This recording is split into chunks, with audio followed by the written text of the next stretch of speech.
May the words of my mouth and the meditations of our hearts be acceptable in your sight, O God, our strength and our Redeemer. Amen.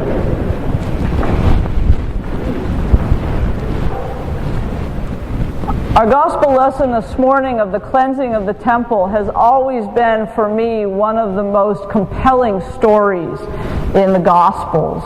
It portrays Jesus in a way that we don't normally see him. He seems angry. He seems violent.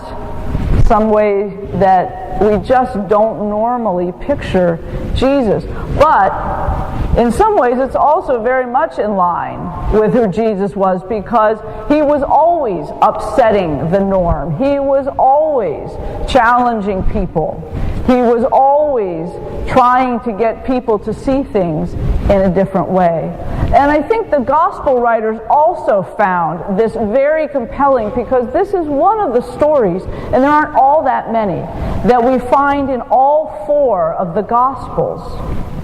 But what's really interesting about it is that there are some differences that give us some real insight into what the gospel writers were trying to say to the people of their time, what the gospel writers wanted us to hear from this particular story. Matthew, Mark, and Luke all put the cleansing of the temple in the same place in their Gospels.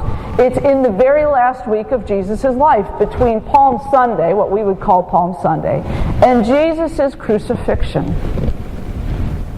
And all of them use it as sort of the last straw for the temple authorities. They use it as the excuse that the temple authorities were looking to move against Jesus, to arrest him and have him crucified.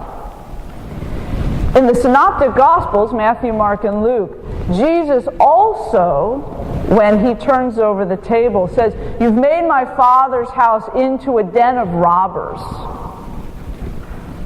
Those gospel writers wanted to portray that Jesus was trying to convict the authorities, basically, of extorting money from the poor, of being concerned about nothing but the money and the trade that was going on. And if they were more concerned with the poor people and taking care, then they would be not so concerned about what was happening in those temple precincts. So that was the message in Matthew, Mark, and Luke. That was what they were trying to get people to see by putting this story at the end of their gospel. But if you look at your bulletin, John puts this story in chapter 2. John's gospel has hardly begun. Jesus has done almost no public ministry. We've barely gotten past the point of, the Word had come and the Word was with God, the beautiful opening of John's gospel lesson. This was one of Jesus' first public acts. Now, biblical literalists try and reconcile this discrepancy by saying, well, it probably happened twice, but they just didn't all write about it twice. I'm not sure I buy that. I don't think Jesus could have gone into the temple once, upset it, and then gone away and come back and upset it again. That is fairly unlikely. But Matthew, Mark, and Luke were also more concerned with sort of getting the timing, the sequence right of Jesus' life and ministry. John's really not concerned about that. John is really concerned about the theology, the Christology, with Jesus as the Son of God. So John puts this story at the beginning of his gospel for a really purposeful reason. There's no accident that it's here. Jesus also uses different language in John's gospel. He says, "You've made my Father's house into a marketplace." That's really different language than a den of thieves or robbers. Because what John has Jesus trying to convey in this story in John's gospel was that they needed those sacrifices. Those sacrifices that happened in the temple precincts were an important part of the people's relationship with God. And that the temple was what mediated the people's relationship with God. And John uses this story to set up the whole Christology, theology of who Jesus was going to become in his gospel. He uses this story to say, you no longer need these sacrifices. Because that which used to mediate, that which used to be a barrier, really a stumbling block between you and your relationship with God, I have now turned over. And I am at the center now. Your relationship with God flows through me as God's Son. So John needs to say that right at the beginning of his gospel, because he's going to spend the whole rest of his gospel proving his point until we get to the very end. So why do we hear this story this morning in the middle of our Lenten season? And indeed, why do we hear it in conjunction with the Ten Commandments? The lectionary writers didn't just throw the readings together by accident.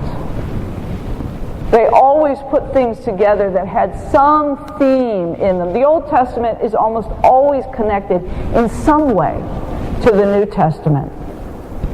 Well, if we go back to the Ten Commandments, to the covenant that Moses made with God on behalf of the people, we're told, and Mary Ellen read this morning, that the first 4 commandments talked about the people's relationship with God.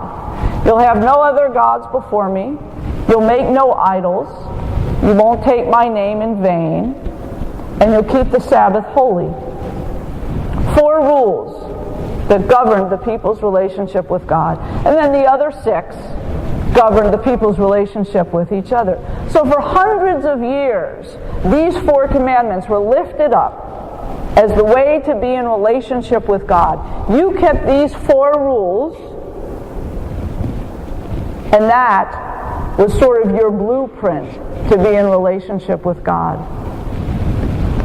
Well, as the people developed and their life went along, then come not 10, but the 613 Levitical laws that the people were now supposed to follow. And they too were a mix of how to be in relationship with God and how to live, not just together, but what made the people unique and distinct from those who were around them.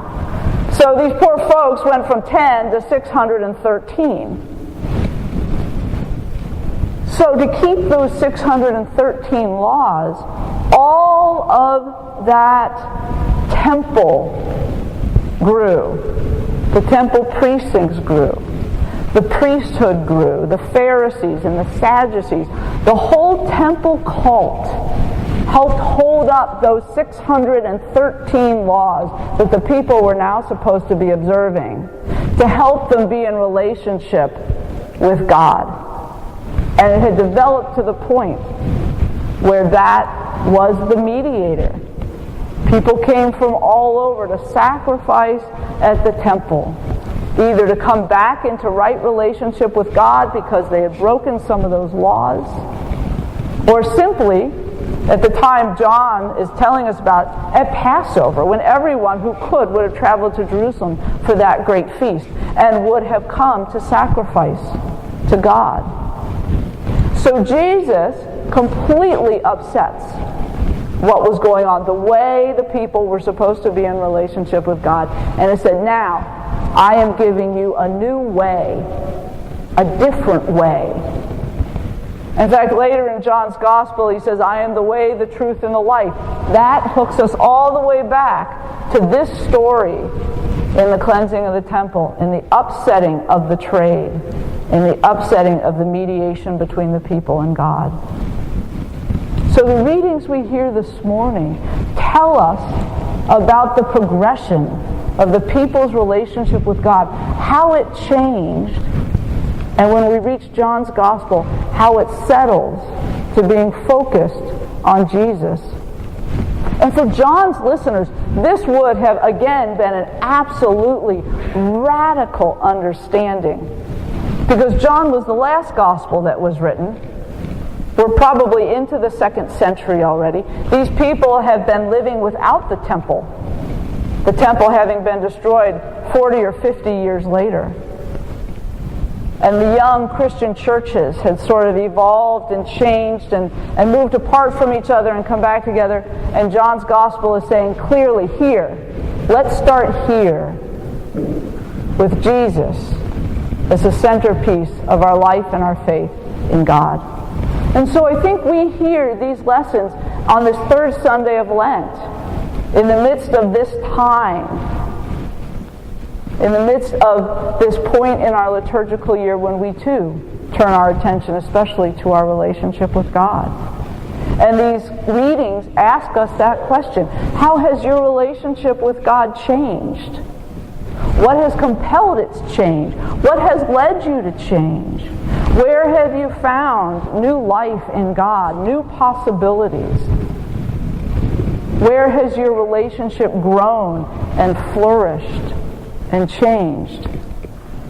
It's an excellent question for us to lift up in the middle of our season of Lent. Because if Lent has sort of passed you by for the last 2.5 weeks, you've been thinking, well, I'll get to it a little bit later. These readings sort of bring us back and say, now is the time. Now is the time again to give yourself more deeply into your relationship with God, to live more deeply into God's call to each of us, to come to understand Jesus more deeply as the Son of God.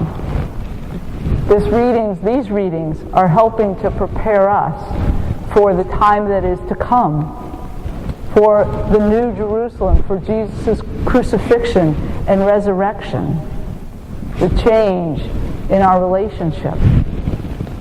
So I hope you will take these readings